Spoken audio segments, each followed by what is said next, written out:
over 2 years due to COVID. So please continue to have great conversations at your table. After you finish eating, please feel free to get up and reconnect with the community partners. We are live, so everybody look at the camera.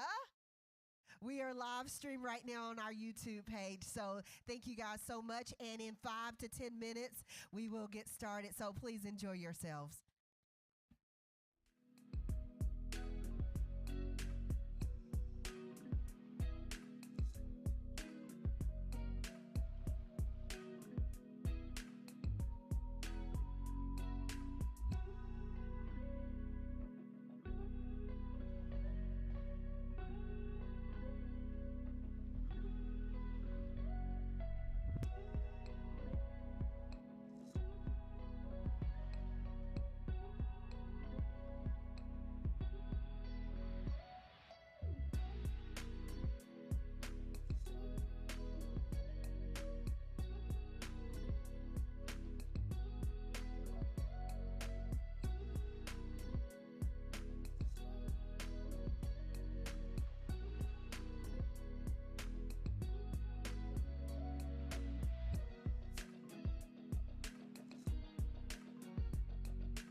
about to do last call for coffee. So please go and get your last cup of coffee before we get started, and we'll be getting started. Oh, I didn't expect that many people to get up. So we'll get started in about 3 minutes, but we are live. Everybody is seeing you. So every few minutes, smile and wave at the camera because we are live on our YouTube stream.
gotten your fill of yummy, delicious food this morning, and you're ready for this great program that we have, we would just like to welcome you to our 33rd Annual Coffee with the Commission, which is formerly known as the Annual Luncheon.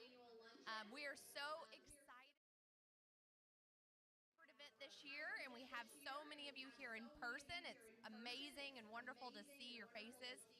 And we are also so grateful for all of our visitors online.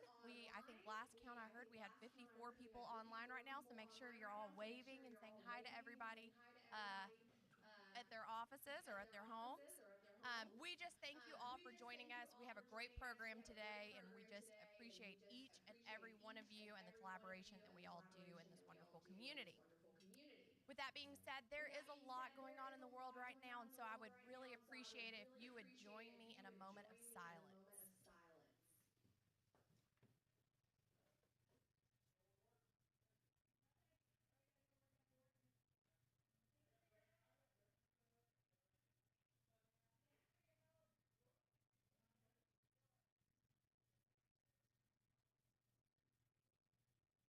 Thank you.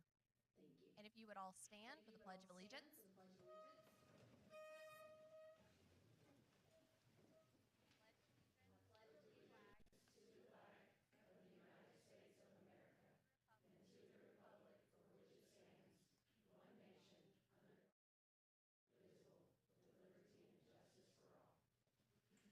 You can be seated. At this time, I'm going to call up Joel Hanner, and he's going to recognize our special guest.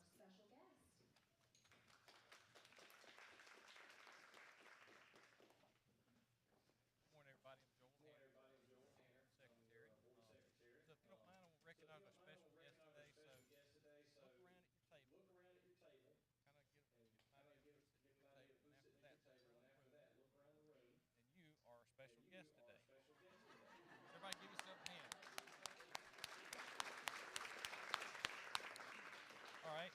Next, I would like to recognize our board of directors, our executive committee, and our emeritus.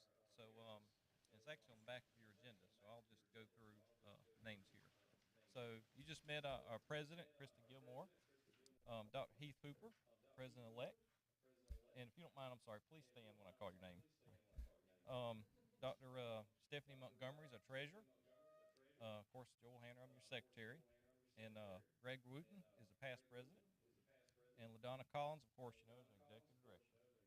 And so our board of directors is Glenda Allen, Scotty Hancock, Tanya Plant, Taryn Spates, Dr. Jackie McDowell, who's a past president, Judge Greg Price, Mayor Sunday Stevenson, Reba Huskins, Stephanie McAloney, Ouida Sams, Kirsta Thorante, Nora Guzman, Brandy Jones, Matthew Peer, who's a past president, Stephanie Searcy, and Sarah Tuck. And our emeritus board members are Jim Burton, Annelle Cox, Representative Katie Dempsey, Steve Dennis, who's a former president, Jeff Maurer, Judge Tim Pate, who's a former president, Neil Reagan, Rita Smith, Elaine Snow, Laney Stevenson, Esther Vaughn, who's a past president, and Bill Collins. So if you don't mind, give those folks a round of applause. Thank you. And I missed the new board members. So new board members are Molly Majestic, Lenora McIntyre Doss, Lindsay Howerton, and Jenna Guzman. So give the new board members applause.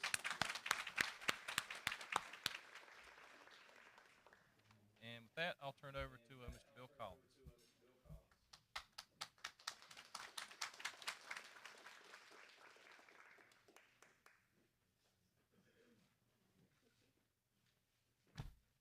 Good morning, everyone.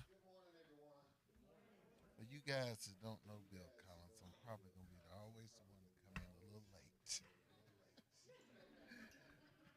Wow. I'm here to talk about my late dear friend, George Pullen. But before I do that, I must say, Joel and I, we met on a plane headed to Washington, D.C. it's so nice to see someone like yourself coming out of the community and hit the ground running and doing things to improve the places where you work. Enjoy your life. Thank you. And for our director, thank you for the great job you're doing, and all the executive team and the board. I myself, if you don't know me, I've been around here way, way a long time before it's been doing community work, being a commissioner. I've been in business for over 40 years, me and my wife. I started out being a member of the Chamber of Commerce. After being on the Chamber of Commerce executive board, it was constantly I was the top vote getter for I guess people to be involved with the executive team there.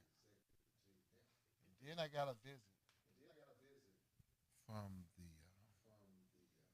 commissioner team, lieutenant, and asking me at that time what that meant. Did I know what that meant? And of course, I said, not really. Well, it means that you got a lot of people out there that's pulling for you. And it's an opening on the commission that we'd like to possibly see about. Would you put your name in the hat to be appointed? And I thought about how many skeletons I had in the closet. And I finally said, yes, I've been praying about it. And unanimously was put in there on the commission. I've been there for over 27 years. George Pullen and I met. He was the chairman at the time. And George, immediately it seems as though we kind of bonded. It had never been, other than one other gentleman, I serve with him now, of color, two other gentlemen of color, had ever embraced such a prestige position on the city commission. And that was none other than, of course, our first African American, Napoleon Filter, senior gentleman. And then there were George and him served together quite some time. And then there was the commissioner, which I serve with now, Mr. Eskew. And he served a short term. And then came along a boy named Bill Collins. I first went there, and I never will forget it. When I went to my meetings, didn't know him a whole lot, so I didn't even know that it was a stifle associated with being a commissioner, or not a whole lot about it other than the fact that when I was appointed, I think I was still hanging in my office, I said that if I could do anything to improve upon my community, that's what this old boy was all about. And they put that in big print. Well, during the course of my time, and George became one of my mentors, him and Napoleon. And George was just down to earth. He didn't care a whole lot about swagger or anything of the kind. He looked past your eyes and into your heart. And he basically loved this community. Didn't matter to him whether you was black, white, Chinese, Jew, or what. He was just real. It was a long time before I even know that George was a professor. Did I say that right, Ann? Down at Georgia Howland College. But he was all about the business of our youth in a great way. On the board and on the team of collaborating, moving this city forward, as far as youth in the Rome Floyd Commission on Children and Youth, there are always going to be representatives of the commission on that. Well, you see, even during my tenure, I was told before I became a board member over here, well, you guys got a little bit of a history with you. And I said, what's that? you don't attend many meetings. And so it proved to be true with myself, but George was not that way. He didn't care anything about the fact that he was what he might have cared, but he didn't show it. Most of the times, the Commission on Children Youth meet at the same time the Rotarians meet. And with us both being Rotarians, it was tough to be in two places at one time. But he would always be right here. I would have to sometimes take time out to leave Rotary and come here to make sure my absentee didn't get so bad. And he was always sitting there. And he's always doing the business about the children and youth. And all, even on the commission and learning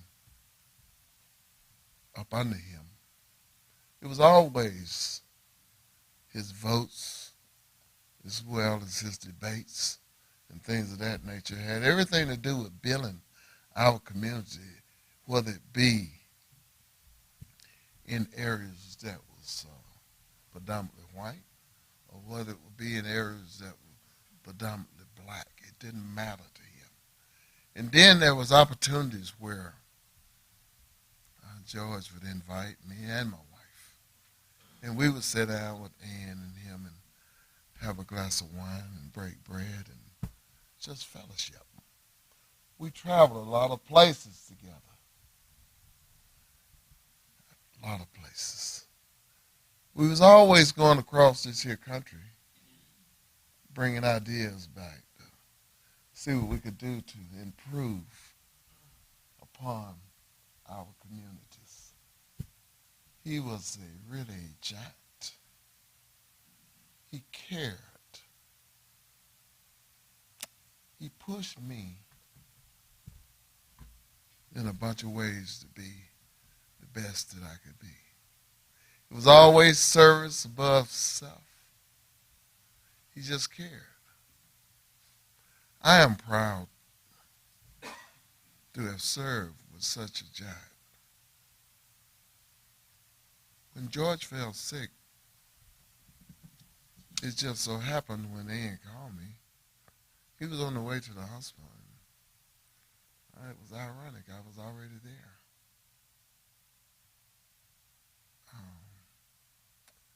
I think my daughter was about to give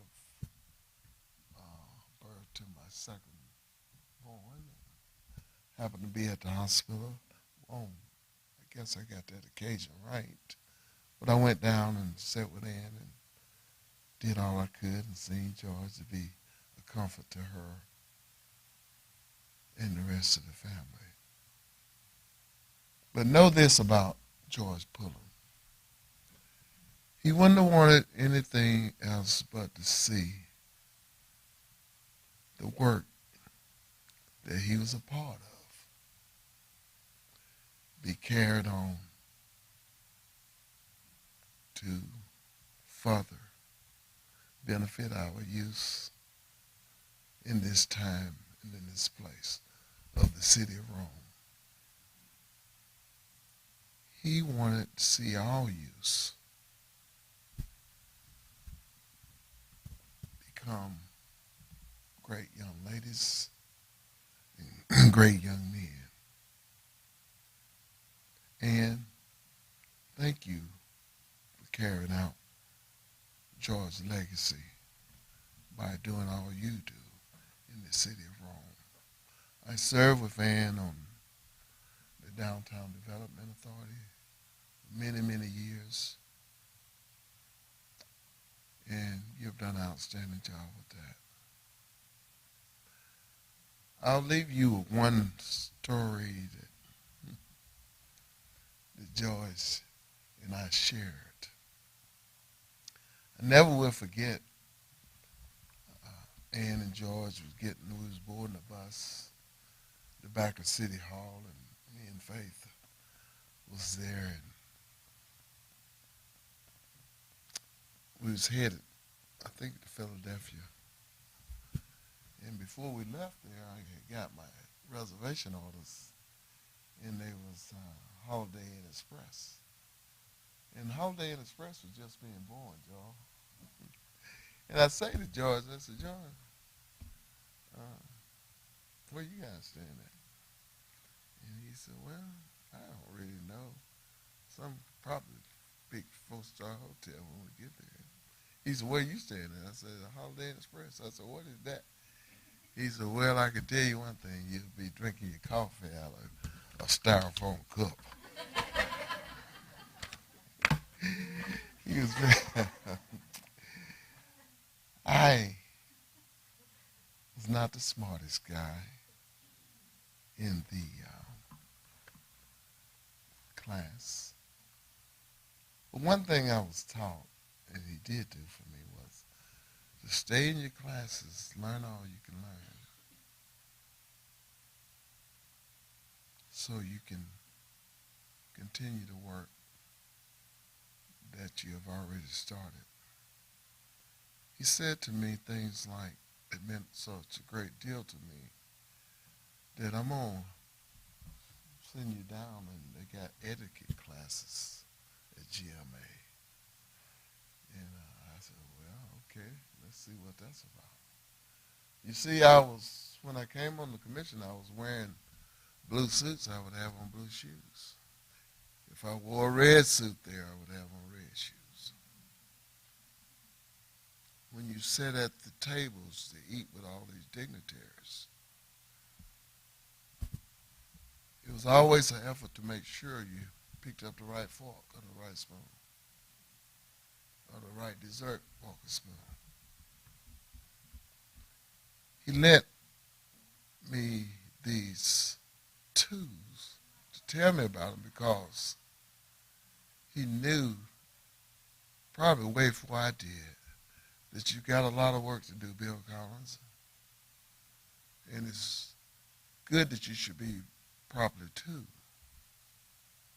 to be able to walk amongst those giants like me and Joel sat in the Congress office from the state of Georgia when we went to Washington, and then the late senator's office. It was the first time in history that a black mayor represented the city. And it was a little bit strange trip, but it felt so comfortable. I was flanked by Joel and had no affiliation with any political party. And I'm sitting there with a bunch of Republicans and represented by a bunch of Republicans. But it has never, ever made a difference to Mr. Pullen. I never did, even other than the fact that when I was helping him run for the state position, wouldn't even recognize whether he was a Republican or Democrat.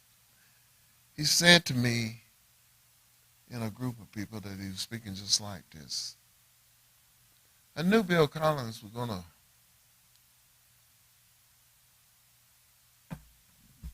be a good leader in leadership. When I first watched his action after being on the board for a short time, you see, he stood up for not only his people, which he was of that nationality, but he also stood up just as hard for the people that wasn't anything like him, not even the color. Say he was just there to do his job. That's what George Pullen was all about. Thank you. At this point in time, I will call up Ms. Glenda Allen. Thank y'all.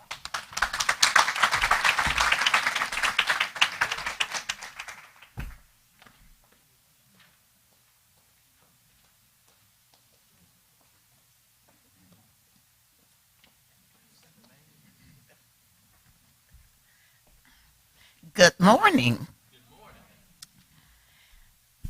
Kendall is a senior at Model High School. She is a strong student who is willing to work to attain her academic success. She is very creative and typically provides a unique way of looking at problems and topics. Kendall has held many leadership roles while at Model Senior Class President, Junior Optimist Club Vice President, and One Act Stage Manager.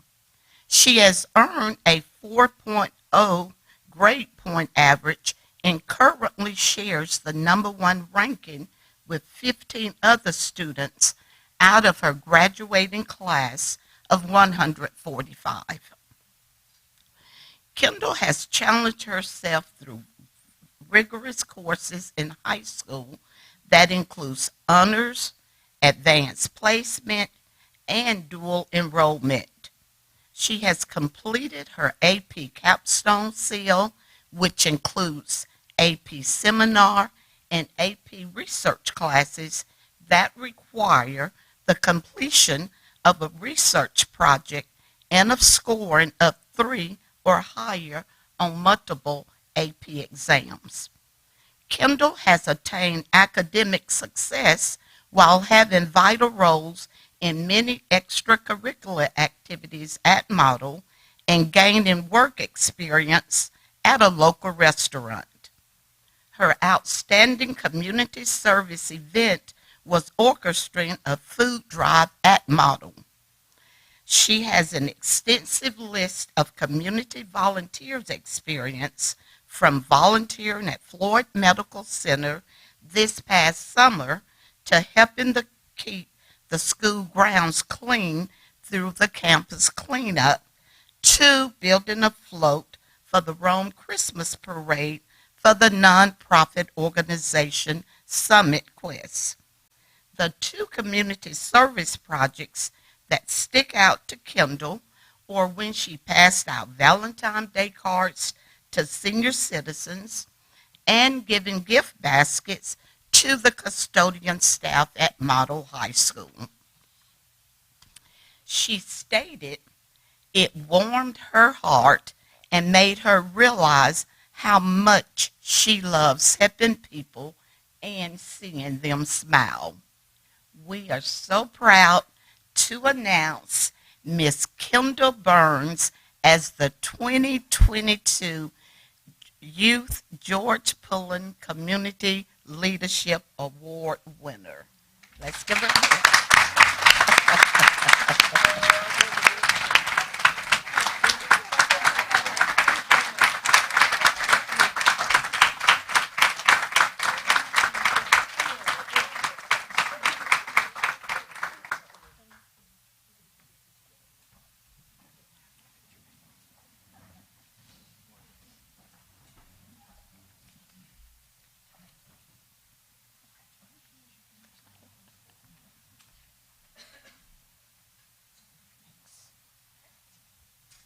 And now we will have Matthew Peer.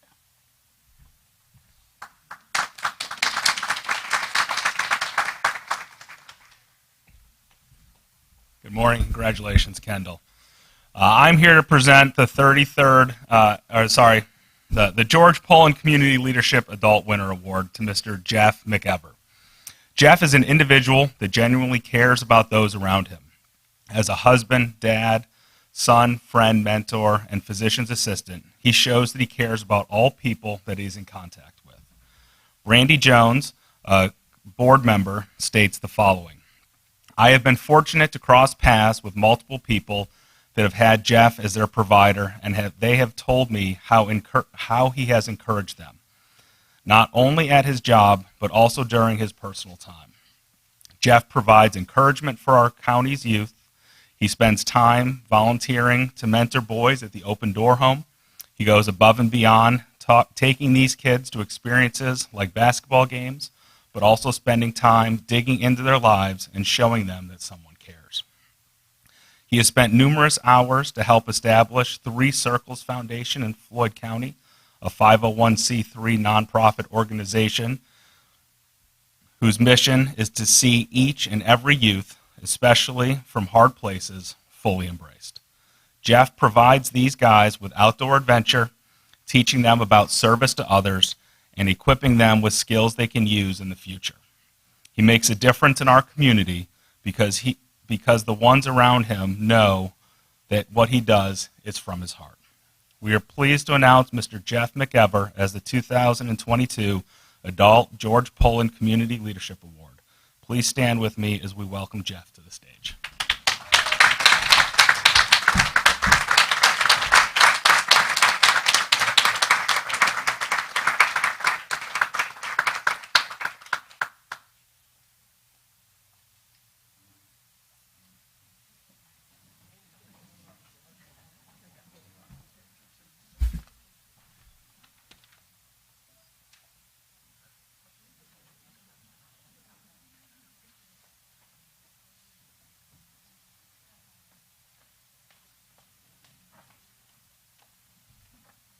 morning.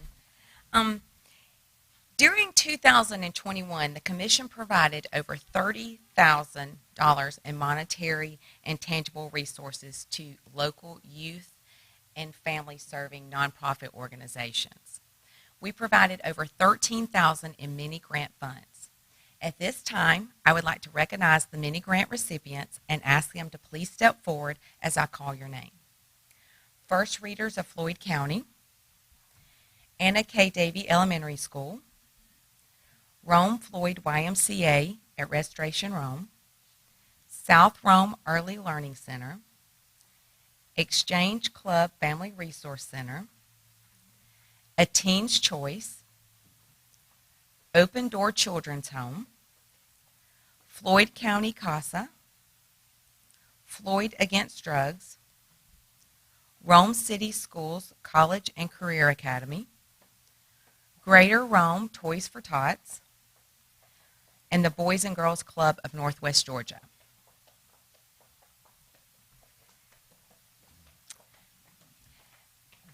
Perfect. All right, the Carol O. Willis Award is awarded to the recipient who receives the highest award amount. Your 2021 Carol O. Willis Award recipient is the Sexual Assault Center of Northwest Georgia. They received $1,640 in funds. It was for the prevention education to reduce sexual abuse in youth and adolescents. The funds ultimately impact the health, safety, and wellness of the adolescents, young adults, and families in our community by providing proactive, empowering, and prevention measures to stop the cycle of abuse and violence. Unfortunately, Kimberly King could not be with us today because of emergency purposes. So please, at this time, please give a round of applause to our mini grant recipients. Thank you for your dedication. Did you get a picture? Oh, look, they've already got a picture. Y'all are good to go. Thank you.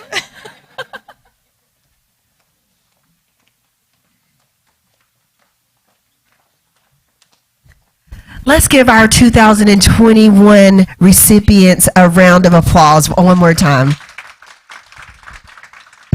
Thank you guys so much for being here. My name is LaDonna Collins, and I have the great honor of being the executive director of the Rome Floyd County Commission on Children and Youth. I'll be starting my third year on March the 4th. So, hey, I made it. We made it. It is so exciting that everybody is here, and every year I get to stand up and talk and give a speech. And I got an email yesterday that said, LaDonna, you always tell us a good story, and I hope you have one this year. And yesterday I was meeting with my mentor, and he told a story, and I said, I'm going to steal it. But so I stole that story. So we're just going to talk a little bit about, so in 2020, so who came to our 2020, at that point in time, it was called Annual Luncheon. It was at Restoration Rome. Okay, so if you don't remember, in 2020, I talked with you about all of us being community partners and being the entire belly. You remember at the end, I had you rubbing your belly, right? So I had us talking about being the entire belly. You're the belly, and every single agency that is represented fulfills a vital function that is necessary to the well-being of our community. That's what I talked about in 2020. In 2021, last year, we were 100% virtual. It was Coffee with the Commission, okay? So I shared a story with you about a busy father who needed to find a busy activity for his son to do at home while he finished up work.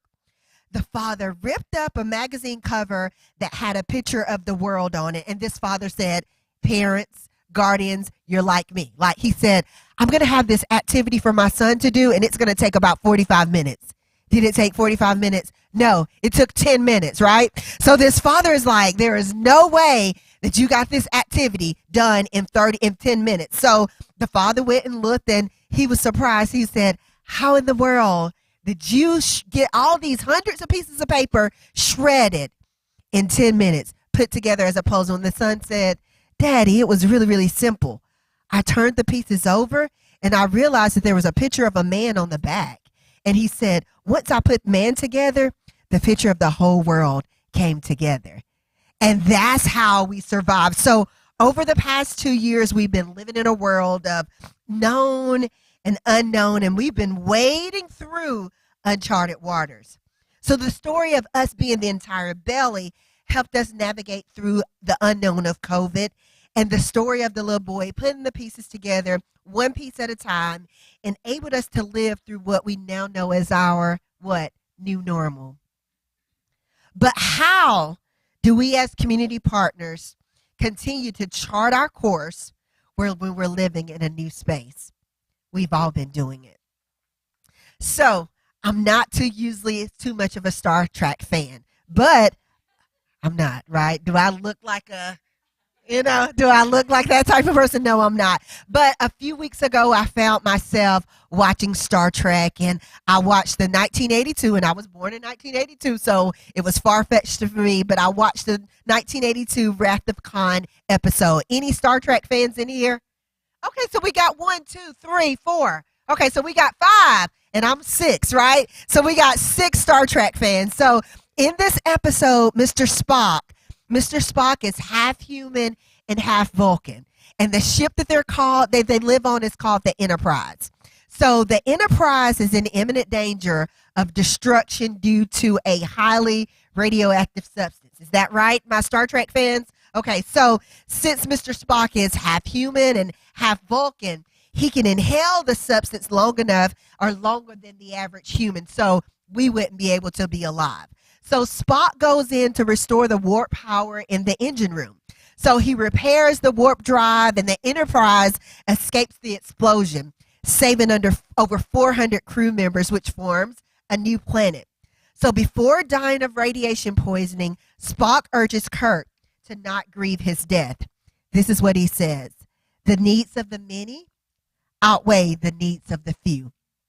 And then Captain Kirk comes and said, or the one. So what does this quote mean? The needs of the many outweigh the needs of the few, or the one?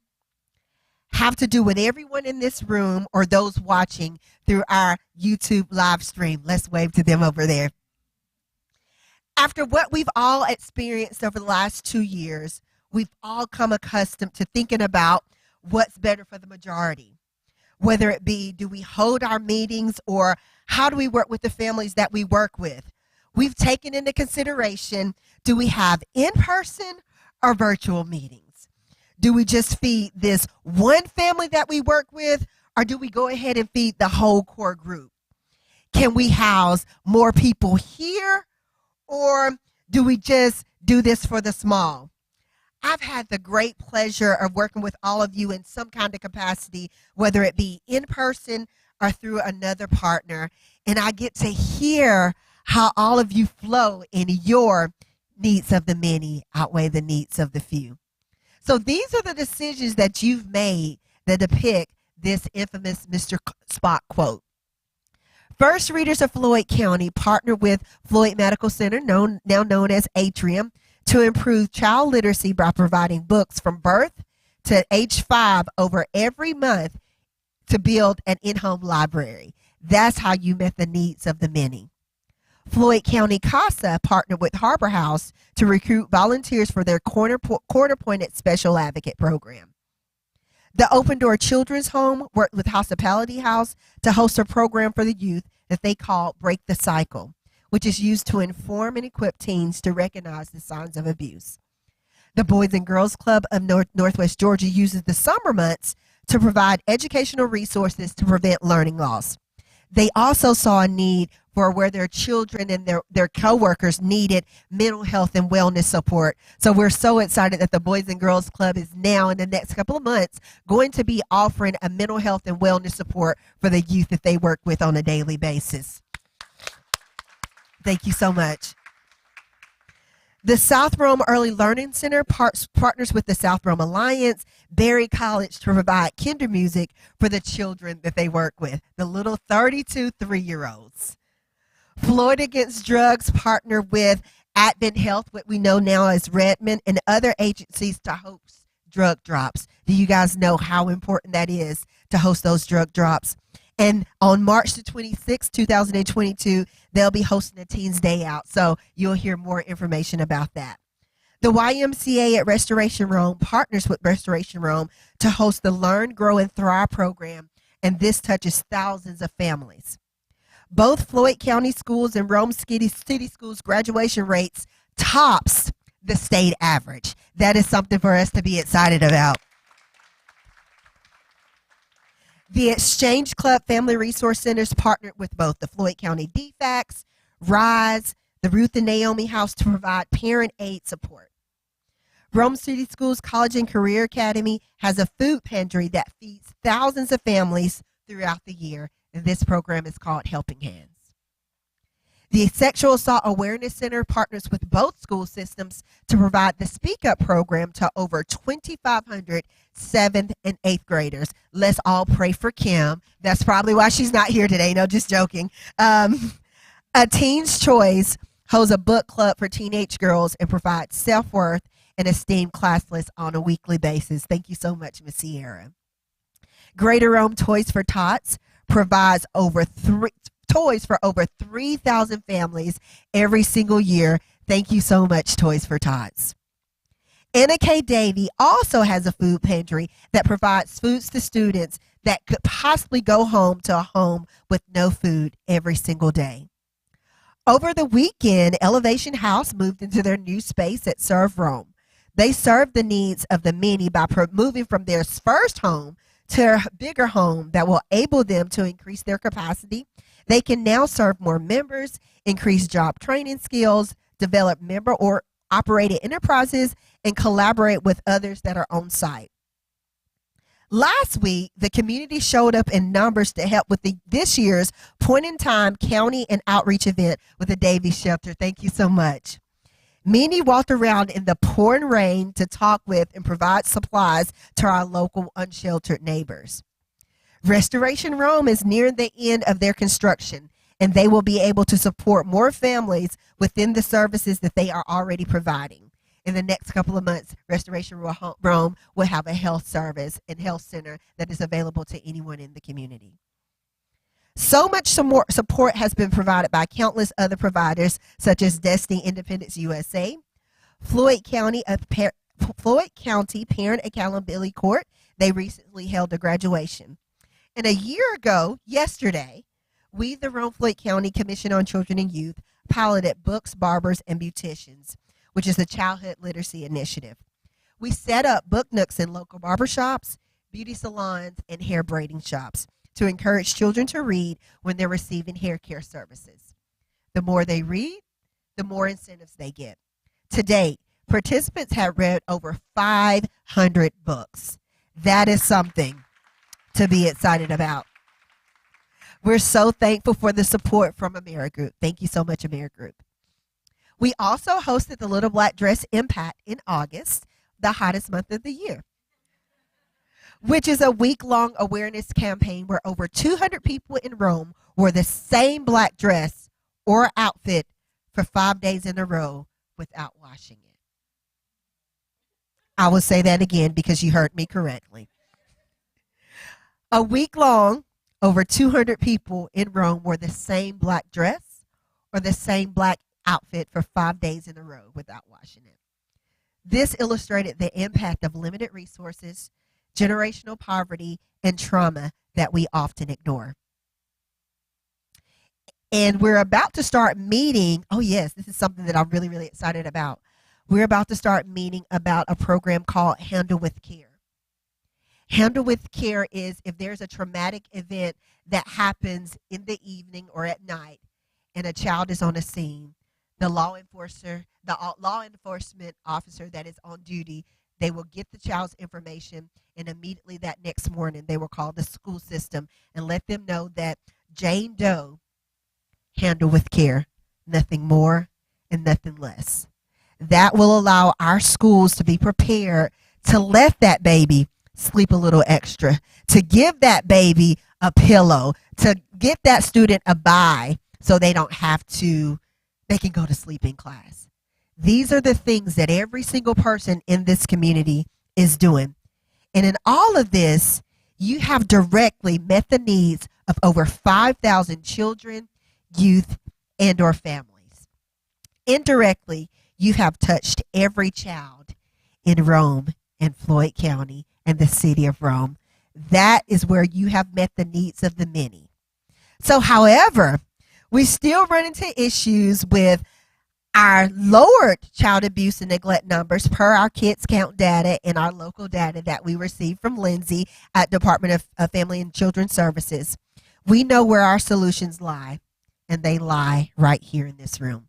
So now we're going to do a group roundtable conversation about how we can turn adverse childhood experiences into positive childhood experiences. Over the last year, Region 1 of the Georgia Family Connection Partnership has been working to build a region of resilience. Adverse childhood experiences are potentially traumatic events that occur before a child reaches the age of 18. Such experiences can interfere with a person's health, opportunities, and stability throughout his or her lifetime, and can even affect future generations. You guys are working with an adult who never fully recovered from an adverse childhood experience.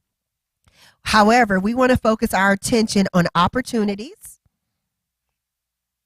We want to focus our attention on positive child experiences that build a child's sense of belongingness and connection. New research shows that positive childhood experiences predict positive outcomes, including a child's good health and success in school. Positive childhood experiences also help buffer the negative effects of adverse childhood experiences, meaning that even if a child has experienced hard things like witnessing domestic violence, being bullied, losing a parent, or even abuse, experiencing positive childhood experiences can protect children from developing long-term negative effects from these traumas. You're going to be given a handout, and this handout has 3 questions that we want you to discuss at your table. Also on the handout is a list of the 10 adverse childhood experiences of trauma. You're going to be given an adhesive piece of paper. Please write your answers to question number 3. We will do this for about 10 minutes, and then we will review. Now, we will give out your paper.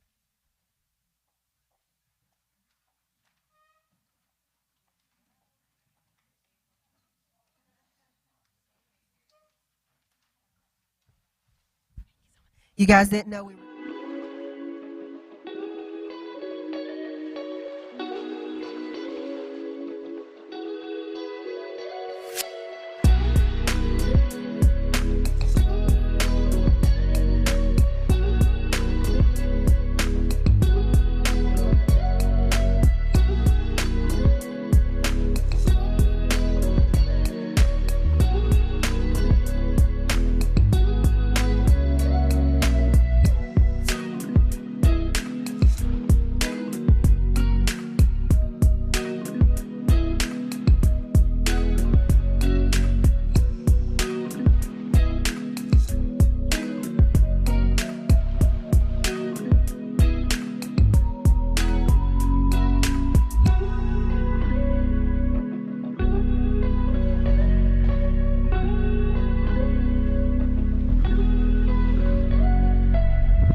Either on paper or in your mind's eye, who comes to mind when you hear the words poverty-related trauma.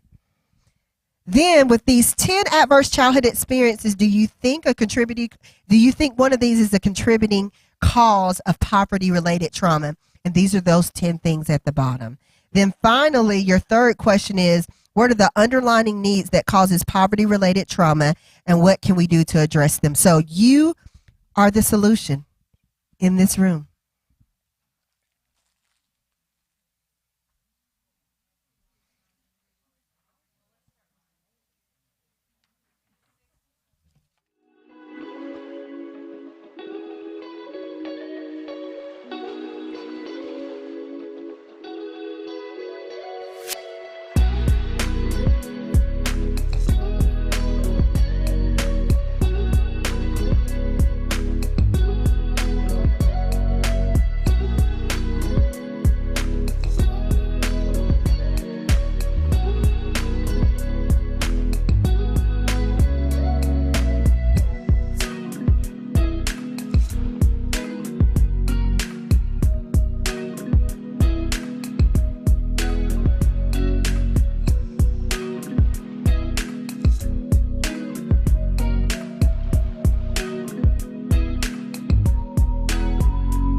Thank you guys so much. We're going to round up the conversations. And what we're going to ask is so we can get you guys out of here in 10 minutes, because I know you guys have places to go. And I like to value your time. Let's get Miss Adrian's group, and Miss Adrian's going to come up. No, she's not. Okay. Let's get 2 groups to report out. 2 groups to report out. Okay, so Gabrielle is going to report for that table. Adrian is going to report. No, she's not. I'm just joking.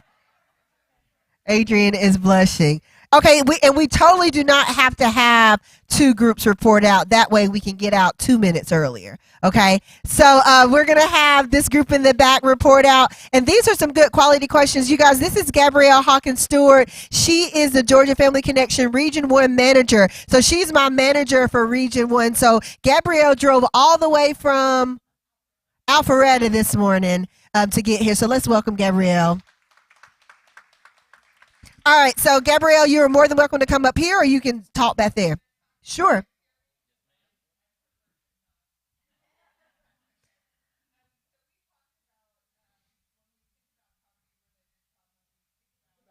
Housing instability, food insecurity, families who occasionally don't have utilities, who have transportation issues, who are sometimes lacking in the medical care they need. We've got kids who come to school that don't always have the cleanest clothes or haven't washed them as frequently, or might not have a whole wardrobe to cycle through. They've got outfits for the week, and that leads sometimes to some shame, to some bullying, to some issues among peers. And then there's also that extra layer of their families don't have the resources for them to participate in extracurriculars. They might not have the supplies they need in the classroom. And so that can sometimes lead to lower grades and some self-esteem issues as well. We said all of the ACEs are causes of poverty, because if you've got families that are experiencing any of those things, it's going to interrupt work and the ability to actually earn income from one or more adults in the household. And so all of those things are contributing factors. It's a cycle that keeps on going. And so we said that a couple of the needs we got into, but then we got cut off. But the one is that we've got to figure out how to address the needs, the unmet needs of the adults in these families who may have experienced these ACEs and come to adulthood without having them addressed. And that's how that cycle keeps repeating. So really making sure that we're able to identify support systems for them, connect them to information, resources, and skill building, that we're doing systems change among ourselves so that we're removing barriers to access and we're collaborating better, that we've got some warm handoffs and referrals so that we're not just telling somebody to call a number, that we're actually making it possible for them to get the help they need when we pass them off to somebody else, and we're modeling what it looks like to ask for help. Making sure the number is correct. That we're advocating for the funding necessary for this on a state and federal level, and that we're promoting mental health services for the adults in those families. And then we talked about just the overall need to collaborate for holistic care. Everybody in this room provides us something, but not everybody provides everything, right? And so without each other and without working together in a way that makes sense, it's going to be hard to help make sure that we're wrapping all the services we need to around kids. So we've got to encourage collaboration and support joint efforts. And it was mentioned here at the table, the Commission does that, United Way does that. It's kind of a culture of collaboration that we've got to get together. And then we could probably benefit from some resource mapping. When folks know what's available and who does what, they're better able to connect them to the right services. And then the last thing was that we need some networking that actually results in partnership development. So not just getting together to talk about where you've been and how your mama is, but to actually talk about what it is that we can do together and how we can provide those things together. Everybody talk about that. I think that was a surrounding conversation. Was there anything that Gabrielle left out that you wanted to point out? I was going around and listening, and one thing that really, really stuck out to me is here we are. We have these great, pretty pieces of paper. How are we going to get the work done? And I'm not just saying for the Rome Floyd County Commission on Children and Youth, but Floyd County has a collaborative team that meets the first Thursday of every month, which is 2 days from now. We're meeting at 1:30, but it's going to be virtual, and we're going to be doing a Connect Now, which is a part of our Connections Now training, and it's going to be 30 minutes. Everybody, if you don't have our newsletter, you will get the newsletter, because when you register, that signs you up for our newsletter. But you'll find out all about, but the most important thing is, how do we get from here the knowledge, the wisdom? You guys, we're one day closer. It's important that we start navigating back together. It's important that at your leisure and at your comfort level, you start going to face-to-face meetings, because there are so many people, children, that have fallen through the cracks during COVID. If they fell through the cracks during COVID, how are we going to prevent them, and how are we going to encourage them and elevate them? So if everybody is in here is okay, we have your registration information. Would it be okay for everybody for me to share at least your email address? Okay, and if not, just come to the side and tell me, and it's perfectly fine, because we won't be a better Rome, we won't be a better Georgia, we won't be a better country until we actually work together, remove our silo glasses, because everybody has something in here for somebody. As Gabrielle said, you don't solely provide every resource that the families that you work with need. Okay, so let's get together, let's collaborate, let's partner. I hope some good friendships and relationships and partnerships have been built in here. If they have not, run out to the parking lot and follow that person, and don't let them get in the car until you do so, okay? We're going to finish up. We're going to transition our presidency. We're going to have our soon-to-be, wait a minute, Krista, before you come up, we didn't do this the right way in 2020. I'm going to ask our past president, Greg Wooten, to come up, you guys. Can we welcome Greg Wooten as he comes up? As well as our former president, Matthew Peer. I'm going to ask him to come up. Our former president, Dr. Jackie McDowell, if she would come up, please. I know, Greg. I got your back. I always bring you to the table, right? And now we're going to have Krista, our president, come forth, and we're going to pass our gavel from here to here and to Krista, and then to our incoming president in July, because COVID prevented us from doing this the way that it was supposed to be done. Let's welcome our current 2021-2022, because we have an 18-month budget, and we're getting on a July 1 budget, July 1. Let's welcome our president, Ms. Krista Gilmore.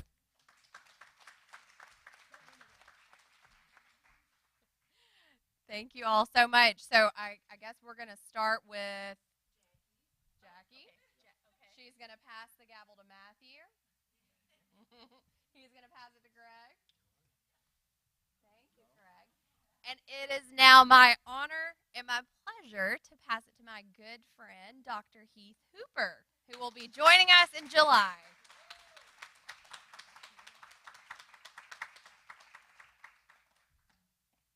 Never held one of these. What are we supposed to do with this today?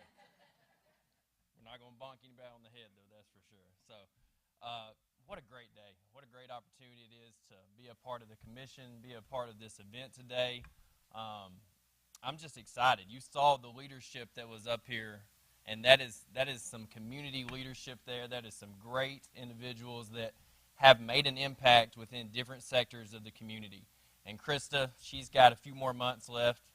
I made sure that she has made an impact in a tough situation, in an environment where we've not been comfortable, not knowing what to do, and she has really led the way and paved the path for the commission to continue forward in excellence. And as y'all know, our director, LaDonna Collins, is a superstar. We all need to give her a round of applause. When I met LaDonna a few years ago, at our professional program series at Shorty University, I knew there was something special about her that first day. She stood up, she was proud, eye contact, and I knew that there was something that was going to be special about her. And 3 years running, she has truly made an impact on not only the children, but the community, the different sectors, the nonprofits. Literally, everybody knows who you are, LaDonna, and the impact you've made with everybody. So one more round of applause for LaDonna. So as we continue forward, the theme of today has been community. It has been collaboration. It has been empowering our youth, empowering each other. We all have our own communities. We have our family. That's a community. We have our neighborhood. We have our actual city and county. We have our state. The impact that we all can make within these different sectors, because we're all connected with different individuals, is what this world and country truly needs right now. We can truly make a difference as we continue forward in navigating this new path. And it's going to be just my job and my support to continue to encourage LaDonna and all of our board members to be the best that we can be. I want to be a resource for you all, for anybody. If I can help in any way, I want to be the first one that you can call. And I want LaDonna to know that she has our 100% support as we continue to provide excellence and support for our strong community and our children. So with that, we will adjourn. I hope you all have a great rest of the day, and thank you, LaDonna, for this great opportunity.